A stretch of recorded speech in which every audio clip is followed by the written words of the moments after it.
أولا أخت أم كرار، هؤلاء اللي كلما كان عندهم شخص في قناة يجيد الشتم والتهريج وجاهل تشوف أنه هم يأيدوه. هؤلاء اللي يبعثون رسائل يا أخت أم كرار ويا إخوة كذابين، هؤلاء ليسوا مصريين، ليسوا سنة، هؤلاء وهابيين يمدحون بالعرعور وغير، هؤلاء وهابية وما يخلون رسائل الشيعة تصل ولا تليفونات الشيعة تصل.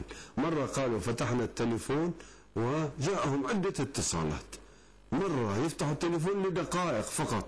كذابين، ما يفتحون تليفوناتهم مفبركة، والأشخاص اللي يتصلون بهم والرسائل التي تأتيهم.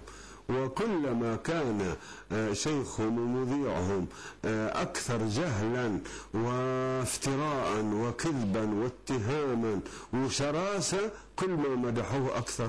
ونحن ما عندنا مبارزة، وأنا ما يشرفني أن أكون مقابل أمثال هؤلاء. الحمد لله أن أهل البيت عليهم السلام قضيتهم العالم، هذا عصرهم، هذا عصرهم، وهؤلاء هم متوترين لأنهم يرون. شوفوا يقولون اهتدوا، كنت أنا في السويد واهتدوا، كنت في مكان اهتدوا. يكذبون يكذبون. خلي يجيبوا لنا من الذي كان شيعيا ثم أعلن أنه صار وهابيا. ما عندنا، ما عندنا. إذا عندهم النطيحة والمتردي وما أكل السبع وما عافه السبع واللي طمع له بريالات، والآن نريد نفتح حساب في بنك عالمي لمساعدة هؤلاء. ونحن اللي يصير شيعي يضطهد وهو يعطي أمواله ويضطهد من دولته. وهؤلاء كذابين. لو كان عندهم جماعة مستعتمين كانوا نشروا كتبهم كما نشرنا كتبهم نحن.